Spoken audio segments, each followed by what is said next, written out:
Hey, what's happening with y'all? It's the good brother Biz by Josh coming at y'all live and direct. Hope y'all blessed, hope y'all good. As y'all can see, I have my techie Sunday fit on today. Yes, I'm over here coding right now, a bunch of freaking lines. Literally, man, it's been a crazy couple days. So I'm very excited. But yeah, don't forget to like, comment, subscribe. Let's get into it. So, what we got going on today? A lot of news shook up the world, y'all. A lot of news shook up the world. So, LinkedIn just made a move to ban Apollo, ban Seamless, ban a few other platforms, pretty much various other platforms all throughout the world that were able to scrape their data. So essentially, for folks who don't know what data scraping is, it's just being able to pull information such as LinkedIn profiles, emails, phone numbers, companies, most up-to-date company information, because it's a platform that people spend so much time on. It's such a great platform to be able to pull information from. And, you know, with the user base of about 1.3, 1.5 mil, it's only going to continue to grow, right? So LinkedIn made a power move and ended up scraping everything, right? They scrapped everything, excuse me. And they pretty much said, look, we're gonna go in-house and we're gonna pivot as many people as possible to their own internal tools, right? Like whether you're looking at LinkedIn Sales Nav, whether you're looking at their recruiting tools, whether you're looking at their job application tools, the whole nine, the whole kit and caboodle, right? What does that mean for smaller businesses, right? Or what does that mean for businesses, big and small, who utilize LinkedIn for their services, for their data, you know, even businesses like Integrity, where, you know, LinkedIn Sales Nav was a source of data that we used in tandem with some of our other data sources. What does that mean, right? Ultimately, my personal opinion, and the only reason why I feel comfortable saying this is because we're like 96% of the way to where we need to be. Otherwise, I wouldn't be saying this because I'd be giving away a little too much game. But the game, in my personal opinion, is now being able to own your own data, right? There is two, in my personal opinion now, there are 2 to 3 universal planetary space races that are happening at this point in time, right? Of course, there's the literal space race of folks wanting to actually land and get to Mars, right? That's a real thing.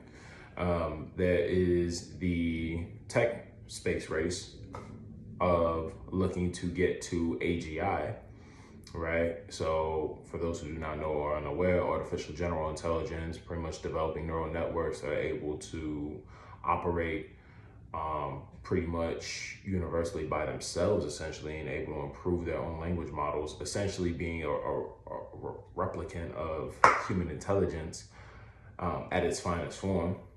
That's number 2. Number 3 is who controls the data, right? So over the last few years, we've had a big data problem here within not just the US, but just in the world in general, right? The US government alone spent about $3.1 trillion, or wasted about $3.1 trillion, on bad data, right?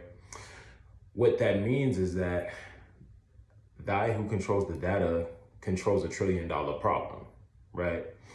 And one of the reasons why ChatGPT and DeepSeek and folks are starting to teach their own learning language models is because now it's essentially Google on steroids, right? You're essentially a platform that, as opposed to pulling up tens of thousands or hundreds of thousands of search possibilities, now you can just go to your LLM and simply type in a question and it will be able to give you information that corresponds directly to your particular situation, right?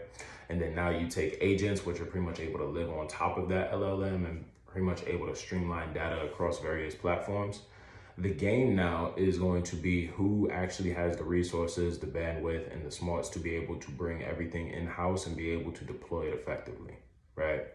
And that's just what it is. It's just really more so folks getting real estate in terms of, you know, overall control within the marketplace, being able to deploy these LLMs at scale, being able to provide services through these LLMs. Pretty soon, in my personal opinion, it's going to get to a point where it's like, hey, you know, we even saw ChatGPT. They just released a 20K per month PhD level model for, you know, what was it, for like enterprise companies, I believe. So that right there tells you that we're shifting into a direction where understanding, hey, we don't just necessarily need these one use case tasks that are going to be able to extrapolate millions upon millions of, you know, ideas. That's already Google, right? That's already search engines. What we need is something that's going to get us to the solution sooner rather than later. And sooner has gone from sooner to now instantly, right? So, you know, we're going to see a lot of thinning of the herd for folks who don't necessarily understand that this is going to be happening, I believe. And you're seeing it right now, right? Like there's so many folks, and even like people who I was connected with on social media who legitimately got their accounts banned because they built their businesses on being able to scrape LinkedIn data and being able to conduct automated outreach on LinkedIn, right? And I even still have people sliding into my emails and my DMs saying, hey, we still can conduct automated LinkedIn outreach. And, you know, you very well could. I won't be using your services, and I want to say that publicly right now, because like for me, like I want to make sure that, you know, our company adheres to the TLC policies of LinkedIn. But the reality is that, hey, this is a paradigm shift, and this is something that folks need to get on board with and understand that, hey, the days of free data or the days of cheap data are going to slowly be coming to an end. Do I think it's going to happen now?